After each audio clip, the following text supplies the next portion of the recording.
जियो drama आफत बन चुका है बहुत ही स्पेशल। उसमें हमें दिखाया जाएगा कि वरिशा जो होती है वो मॉल में से उन लोगों को छोड़ के चली जाती है क्योंकि वो हमज़ा को किसी के साथ देख लेती है। उसको बहुत ज़्यादा गुस्सा आता है। वो कहती है कि मैंने हमज़ा ने मेरे साथ अच्छा नहीं किया, आज फिर वो किसी और के साथ घूम रहा है। तो वो इस बात से बहुत ज़्यादा गुस्सा हो जाती है। वो शिफा की गाड़ी लेती है और उनके पीछे जा जाती है। उनके पीछे जाने के बाद वो घर चली जाती है। घर जाती है तो उसकी माँ कहती है कि तुम यहाँ पे क्या कर रही हो, तुम्हें तो वहाँ घर में होना चाहिए, तुम ये अच्छा नहीं कर रही हो। तो इस पर वो बहुत ज़्यादा बदजन हो जाती है और वो अपने कमरे में चली जाती है। इस बार उसका बाप महबूद उसके पास आता है और कहता है कि क्या हुआ है। तो वो अपने बाप को सब कुछ बताती है। तो इस बार उसका बाप कहता है कि मैं तुमसे वादा करता हूँ, अगर हमज़ा तुम्हारा नहीं हुआ तो हमज़ा किसी का भी नहीं होगा।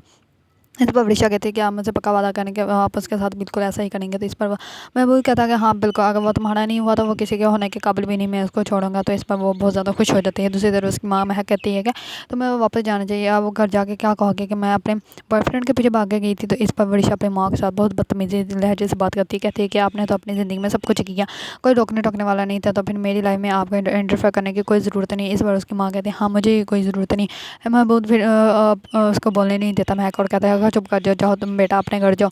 जब वो घर आते थे घर होते हुए अपने सीधे दादी के कमरे में चले जाते, जबकि उसका ताया जो होता है, ताया ताई सब पूछते हैं कि क्या हुआ था बेटा, तो वहाँ मॉल से क्यों चली गई थी। तो इस बार वो किसी को कुछ भी नहीं बताते, सिर्फ ये कहते हैं कि मुझे तो मर जाना चाहिए। ये कहते हैं सीधे अपनी दादी के कमरे में चली जाती है। दादी के कमरे में जाकर वो फिर से नाटक स्टार्ट कर देती है। ये कहती है कि मुझे तो मर जाना चाहिए, मैं तो कोई भी नहीं है, ना इधर मेरा कोई है ना उधर मेरा कोई है, मैं तो सिर्फ अकेली रह गई हूँ। हर कोई मुझे ऐसे देखता है जैसे मैंने ही सब कुछ गलत किया है। मुझे चाहिए था कि बाबा की गाड़ी में मैं भी होती, वो मर गया है तो मैं भी मर जाती। इस पर दादी कहती है नहीं बेटा ऐसा कुछ नहीं है।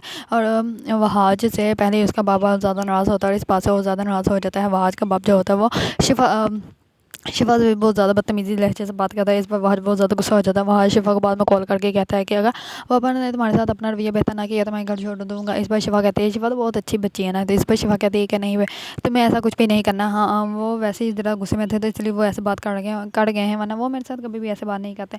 इस पर वहाज कहता है ठीक है देखते हैं, अगर उनका बिहेवियर ना अच्छा हुआ तो फिर मैं नहीं इस घर में रहूँगा। इस पर शिफा कहती है कि ऐसा ना सोचो, सब ठीक हो जाएगा। नेक्स्ट डे जब सब लोग नाश्ता कर रहे होते हैं तो इस पर दादी वरिशा को अपने साथ लेकर आती है और कहती है कि ये जितना घर वहाज तुम्हारा है उतना ही घर शिफा का भी है। आज के बाद मैं कभी भी सुनूँ ना कि तुमने शिफा के साथ कोई बदतमीजी की है या उसे कोई ताना दिया है।